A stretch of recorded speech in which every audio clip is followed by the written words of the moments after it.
Hey guys, I welcome you all to my channel SSC smart classes. मैं आपको preparation करवा रहा हूँ कंप्यूटर की, जीके की, जो कि आपके काफ़ी सारे एग्जाम्स में पूछा जाता है। आपका एसएससी सीजीएल हो गया, स्पेशली उस पर फोकस कर रहा हूँ। टीसीएस के पुराने सारे क्वेश्चन आपको इस पीडीएफ में मिल जाएंगे, प्लस थ्योरी, प्लस हर टॉपिक के साथ आपको एमसीक्यू मिल जाएगा। बहुत ही बेस्ट बुक मैंने बनाई है with in reasonable price. Market में आप कहीं भी चले जाइए, आपको इस तरीके का कंटेंट नहीं मिलेगा। बहुत ही क्वालिटी कंटेंट मैंने प्रोवाइड किया है। लगभग 1000 स्टूडेंट अभी तक इस बुक को ले चुके हैं। तो देखिए, हम ये क्वेश्चन कर लेते हैं। Head constable ministerial Delhi police examination 2022 previous year के जो क्वेश्चन हैं उनको डिस्कस कर लेते हैं। एमएस एक्सेल 2010 में डैश फंक्शन किसी स्ट्रिंग में कैरेक्टर की कुल संख्या का विवरण देता है। बहुत इंपॉर्टेंट क्वेश्चन है। लेन फंक्शन काफ़ी बार करवाया है, थ्योरी में आप देख लेना।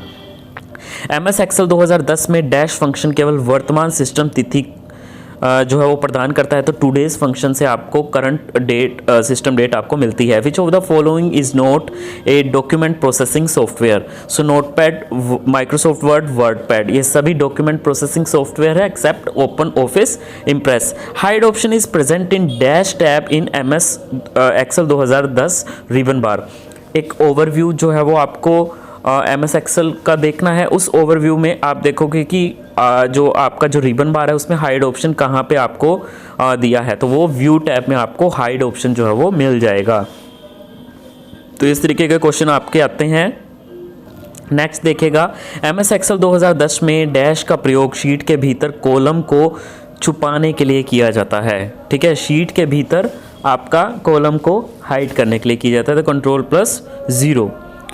उसके बाद देखिए, मोजिला फाउंडेशन द्वारा वर्ष डैश में विकसित एक वेब ब्राउजिंग सॉफ्टवेयर है। तो मोजिला जो आपका आया था मोजिला फाउंडेशन द्वारा 2002 में। एमएस एक्सेल 2010 में डैश को ए से आगे बढ़ते हुए और डैश को एक से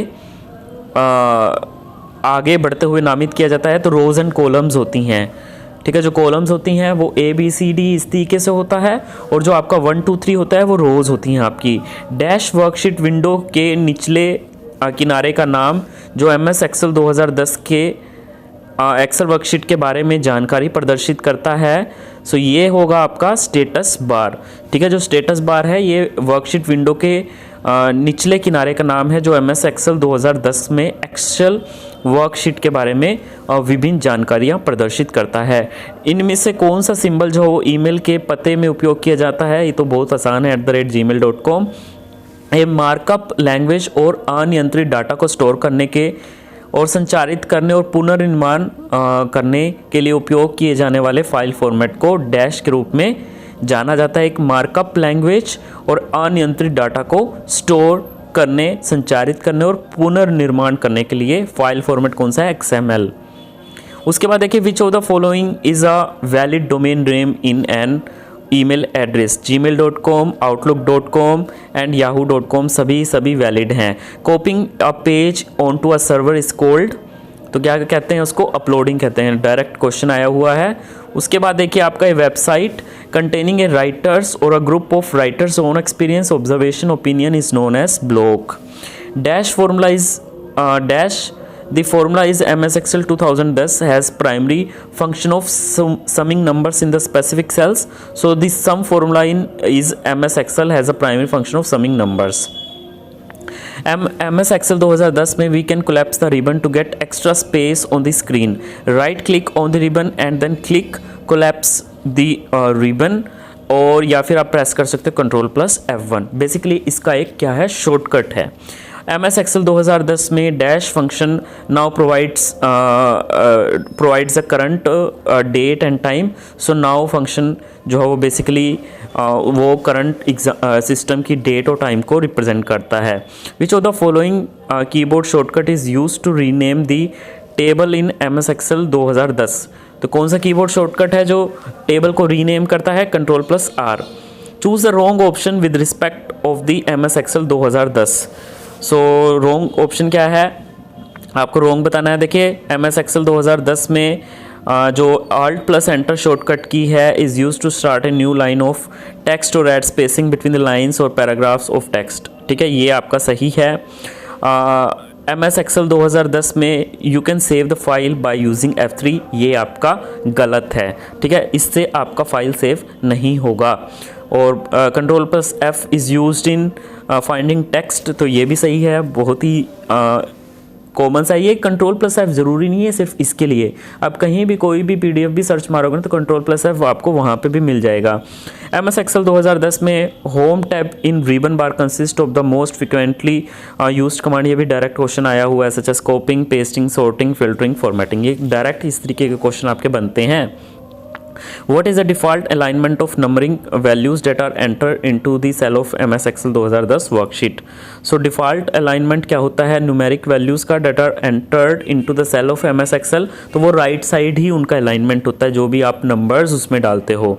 MS Word 2010 में which shortcut is used to delete one word to the right side में आपका कोई वर्ड है उसको आप कैसे डिलीट करोगे, तो Ctrl+Delete आप दबाओगे। ये बहुत इंपॉर्टेंट क्वेश्चन है कि आपका राइट साइड में कोई वर्ड है MS वर्ड में, उसको डिलीट आप कैसे करोगे, तो Ctrl+Delete दबाओगे।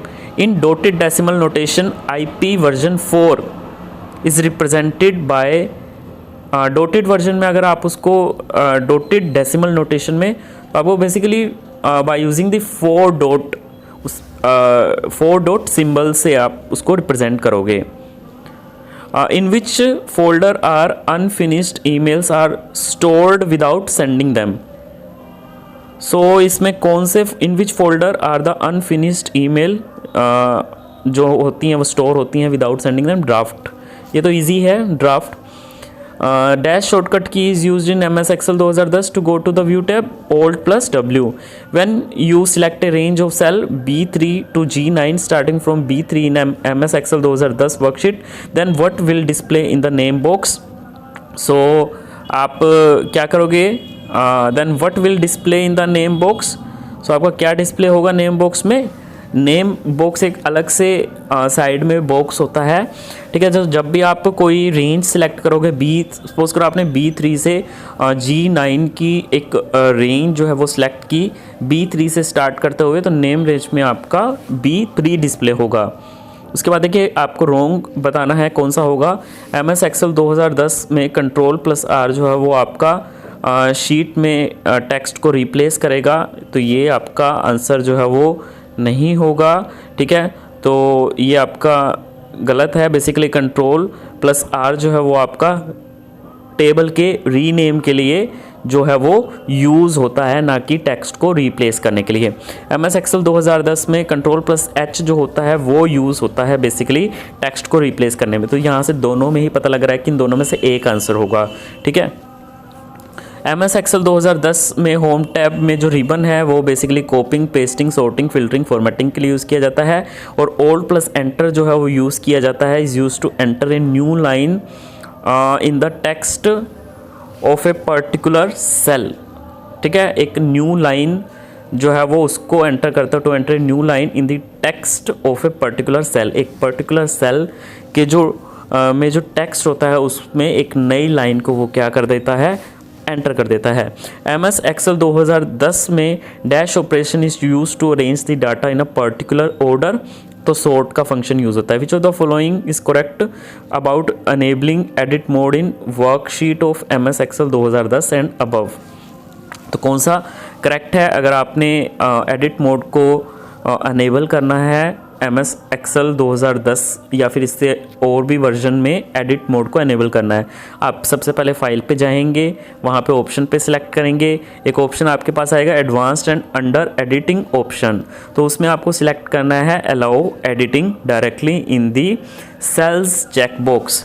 MS Word 2010 में कौन सी शॉर्टकट की जो है वो बेसिकली एक करैक्टर को डिलीट करता है टू द लेफ़्ट साइड। मैंने पहले आपको बताया था टू द राइट साइड आपको डिलीट करना है। अभी है आपका ये बैक स्पेस, तो अगर आपको डिलीट करना है ये राइट साइड का, तो ये है आपका Ctrl+Delete, और लेफ़्ट साइड का है तो सिर्फ सिंपल बेसिक आपको बैक स्पेस क्लिक करना है।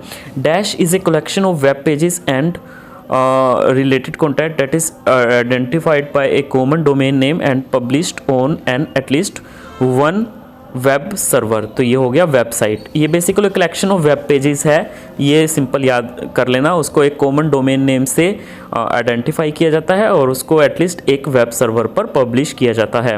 What is the maximum number of characters that can be typed in a cell. ठीक है, एक सेल के अंदर मैक्सिमम कितने नंबर ऑफ कैरेक्टर जो है वो आप टाइप कर सकते हो MS एक्सेल 2010 की जो वर्कशीट है उसमें। तो ये है आपके 32,767 टेक्स्ट